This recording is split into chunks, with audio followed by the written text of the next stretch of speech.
warahmatullahi wabarakatuh. Perkenalkan, nama saya Alfitria Melisa dari kelas 11 IPA 7. Di sini saya akan menjelaskan bidang ancaman yang dapat mengancam atau merusak integrasi nasional beserta contoh dan kasusnya.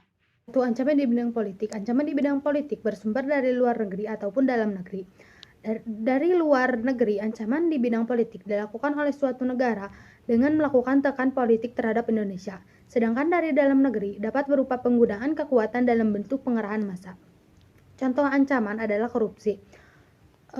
Contoh kasus ancaman, mantan Bupati Tanah Bumbu Mardani Hamaming divonis 10 tahun penjara karena korupsi.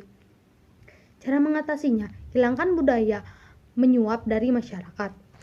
2. Ancaman di bidang ekonomi. Ancaman di bidang ekonomi adalah terancamnya kedaulatan perekonomian suatu negara karena terbukanya peluang produk-produk global untuk masuk ke pasar domestik.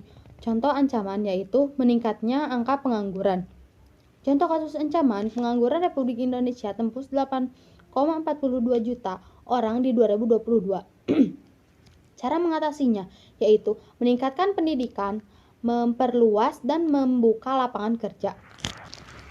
3. Ancaman di bidang pertahanan dan keamanan adalah ancaman yang mencantum terhadap integrasi bangsa yang perlu kita waspadai, yang mengancam segala usaha untuk mempertahankan kedaulatan rakyat, keutuhan wilayah sebuah negara, dan keselamatan segenap bangsa, dapat berasal dari luar negeri maupun dalam negeri.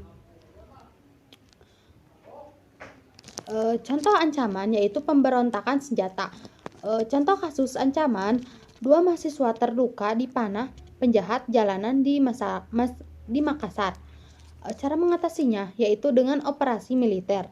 3. Ancaman di bidang pertahanan dan keamanan adalah ancaman yang mencantum terhadap integrasi bangsa yang perlu kita waspadai, yang mengancam segala usaha untuk mempertahankan kedaulatan negara, keutuhan wilayah sebuah negara, dan keselamatan segenap bangsa, dapat berasal dari luar atau dalam negeri.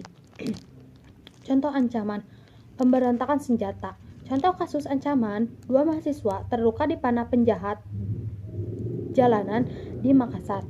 Cara mengatasinya yaitu dengan operasi militer. Sekian dari saya. Wassalamualaikum warahmatullahi wabarakatuh.